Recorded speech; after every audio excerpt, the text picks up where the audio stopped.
to Dan Public School and College. So grade 7, it is your lecture number 4 from chapter number 7 Biochem, and it is included in your first term. जिस तरह हमने देखा था, हमने physical change के बारे में देखा था कि फ़िज़िकल चेंज में जैसे हमने कहा था कि उसकी फॉर्म में चेंज आ जाता है। जैसे अब ये आइस है, तो आइस हमारे पास क्या है, ये सॉलिड है। अब हम क्या करते हैं, आइस को हीट करते हैं, उसको हमने हीट किया, तो अब क्या होगा, आइस जो थी वो सॉलिड थी, अब वो कन्वर्ट हो गई है किसके अंदर, लिक्विड के अंदर। वाटर, लिक्विड हमारे पास क्या है, वाटर है। तो हमारे पास ये जो प्रोसेस है जिसमें लिक्विड चेंज हुआ है जिसमें सॉलिड चेंज हुआ है लिक्विड के अंदर, इस प्रोसेस को हम क्या कहते हैं, मेल्टिंग। ये भी फिजिकल चेंज है। या वाटर को आप हीट करते हैं तो वाटर वेपर्स में कन्वर्ट हो जाता है। तो ये भी हमारे पास क्या है, देखें, वाटर जो है वो लिक्विड था, वो चेंज हुआ गैस में। तो ये भी हमारे पास क्या है, हमारे पास ये भी एक फिजिकल चेंज है कि उसकी जो है वो फॉर्म में चेंज आई है। लेकिन हमारे पास क्या है, वाटर वेपर्स के अंदर भी तो क्या है, हमारे पास वाटर मॉलिक्यूल्स ही है ना। वाटर मॉलिक्यूल्स जो है वो हमारे पास गैशियस फॉर्म में कन्वर्ट हो गए हैं। तो दोनों की कंपोजिशन सेम है कि वाटर के अंदर भी वाटर मॉलिक्यूल्स हैं और वाटर वेपर्स के अंदर भी जो है वो वाटर के ही मॉलिक्यूल्स हैं। तो हमारे पास इस तरह की जो चेंजेस होती हैं उनको हम क्या कहते हैं, फिजिकल चेंजेस, जिसमें उसकी हम डिटेल से पढ़ चुके हैं कि कंपोजिशन जो है वो हमारी सेम रहती है, वो चीज़ वैसी की वैसी रहती है, सिर्फ उसकी फॉर्म में चेंज आता है कि अगर वो सॉलिड थी तो वो लिक्विड में कन्वर्ट हो जाती है, लिक्विड थी तो गैस में कन्वर्ट हो जाती है। तो ये हमारे पास क्या है, ये जो सारी चीज़ें हैं, these are the physical changes. So in a previous video we have learned about the physical changes and how does physical changes are occurring, what are the properties of physical changes, and the daily physical changes that are taking place around us, which involve the melting, the boiling, the freezing, the condensation. But in this video we will learn about the chemical changes. So what are the chemical changes? These are the changes in form and composition of matter. These are called as the chemical changes. तो चलें आए इसको इस video की मदद से भी देख लेते हैं। देखते हैं केमिकल चेंज के मुकाबले में। तो केमिकल चेंज वो चेंज होती है जिसमें हमारे पास क्या होता है, एक नई चीज़ बन जाती है। आपने लकड़ी को जलाया तो कोयला बन गया। अब कोयला जो है वो लकड़ी में बहुत फ़र्क है। तो इसलिए अगर हम देखें, हमने अगर वुड को जलाया तो वुड जो है वो उसके अंदर से हीट रिलीज़ हुई है और हमारे पास क्या हुआ है कि वो क्या बन गई है, वो हमारे पास कोयला बन गई। तो कोयला और लकड़ी मुख्तलिफ चीज़ें हैं। इस तरह अगर आप कार को देखें तो कार के ऊपर अगर आप देखें तो ये आपको जो नज़र आ रहा है, जिसको आप अपने रस्ट कहते हैं या जंग भी कुछ लोग कह देते हैं, तो ये कैसे हुआ है, ये भी हमारे पास रस्टिंग जिसको हम कहते हैं। तो रस्टिंग हमारे पास क्या है, केमिकल चेंज है कि आपके रस्टिंग में क्या हुआ कि आपका जो आयरन था, अब कार किसकी वजह से होती है, लोहे की बनी होती है। आयरन के ऊपर हमारे पास क्या हुई, ऑक्सीजन जो है वो हमारे पास आती है और ऑक्सीजन की प्रेजेंस में हमारे पास क्या होता है, और नमी की प्रेजेंस में हमारे पास क्या होता है कि वो जो आयरन होता है वो आयरन ऑक्साइड बना देता है, वो रस्ट बना देता है। वो हमारे पास चेंज क्या है, वो this is a chemical change. तो आपके इनके जैसे आपने ये देखें, ये आपने ये माचिस की जो है वो तीली जलाई है, मैच स्टिक जलाई है और उससे आपको लाइट जो है वो हुआ है, ये कंबस्चन का रिएक्शन है। ये भी हमारे पास क्या है, ये भी एक केमिकल चेंज है। अब ये देखें, जैसे आप देख सकते हैं यहाँ पर आपने क्या किया है, आपने कंबस्चन की है और आपने आग लगाई है। तो ये भी हमारे पास क्या है, these all things are chemical changes. आपको जो नज़र आ रही हैं ये सारी की सारी हमारे पास क्या है, केमिकल चेंजेस हैं। तो केमिकल चेंजेस से मुराद वो होंगी जिसमें आपकी चीज़ भी, शेप भी चेंज हो जाती है, चीज़ की स्ट्रक्चर भी चेंज हो सकती है, उसकी फॉर्म भी चेंज हो सकती है और साथ के साथ वो उसकी कंपोजिशन भी चेंज होती है, वो कोई नई चीज़ बन जाती है। तो आपने वीडियो में देखा कि what is a chemical change. अगर आपकी चेंज आ रहा है आपकी फॉर्म में या तो कंपोजिशन में मैटर की, तो उसको हम कहते हैं this is a chemical change.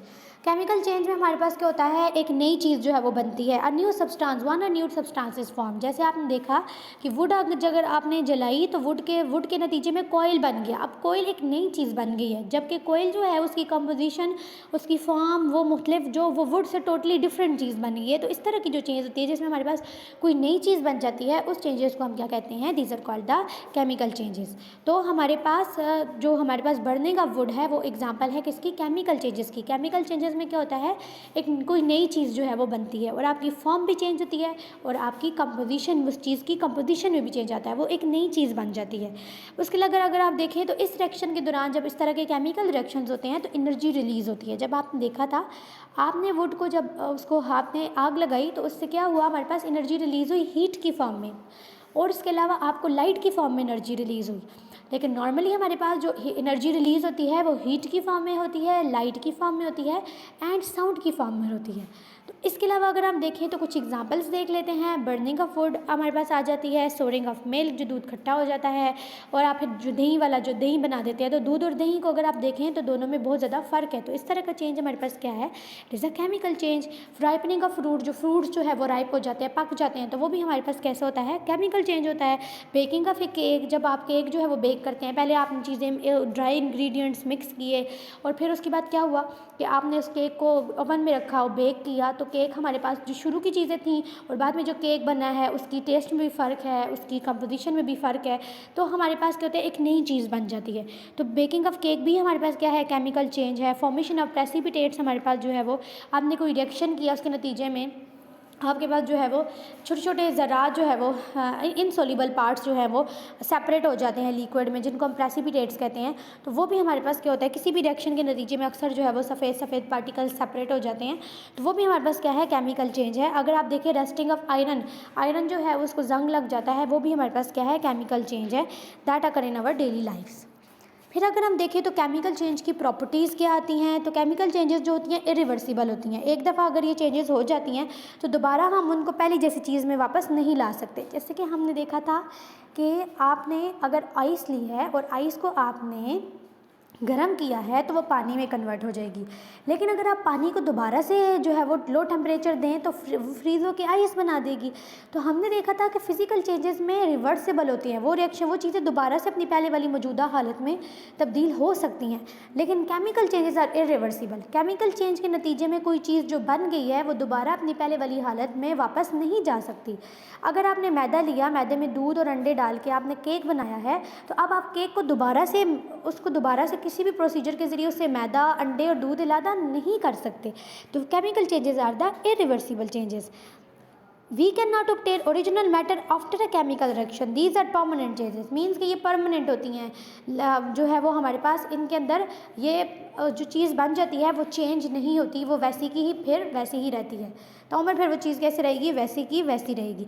For example अगर आपने आयरन जो है वो मॉइस्चर, नमी जो है वो आयरन, आप लोहा जो है वो नमी में जो है वो मौजूद रहा है और ऑक्सीजन की प्रेजेंस भी थी, तो उसकी वजह से क्या होगा कि उसके ऊपर जो है वो ब्राउन कलर के स्पॉट्स मटीरियल आना शुरू हो जाएंगे, जिसको हम क्या कहते हैं, रस्ट। तो रस्ट जो है वो हमारे पास क्या है, it is also a chemical change. Rust भी हमारे पास क्या है, वो भी केमिकल चेंज है। और हमारे पास रस्ट में क्या होता है, basically oxides of iron that is formed when iron react with oxygen in the presence of water.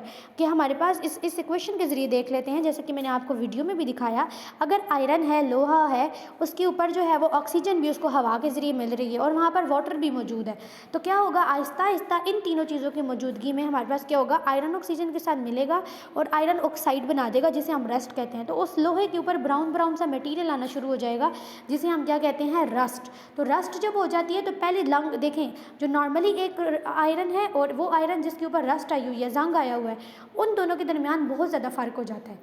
तो वो पहले जैसा नहीं रहता, वो चीज़ फिर वो लोहा ख़राब हो जाता है।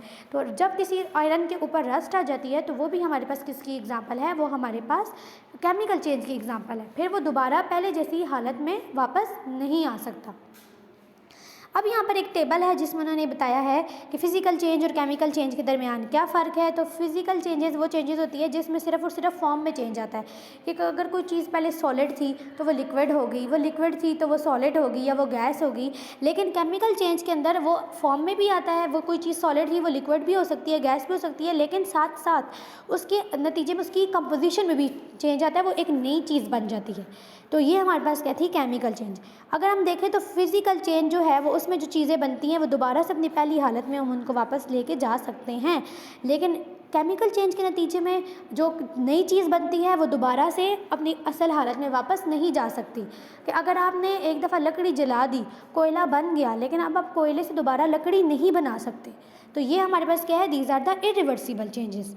Formation of a new substance, physical change में नई चीज़ कोई नहीं बनती। अगर आपने एक पेपर ली है और आपने उस पेपर को टुकड़े टुकड़े कर दिए, तो क्या हुआ है, हमारे पास उसकी फॉर्म में चेंज आ गया। पहले वो पूरा एक पेज था, वो छोटे छोटे पार्टिकल्स में कन्वर्ट हो गया, तो लेकिन वो रहेगा पेपर ही, वो रहेगा पेपर ही, वो नई चीज़ नहीं बनेगी।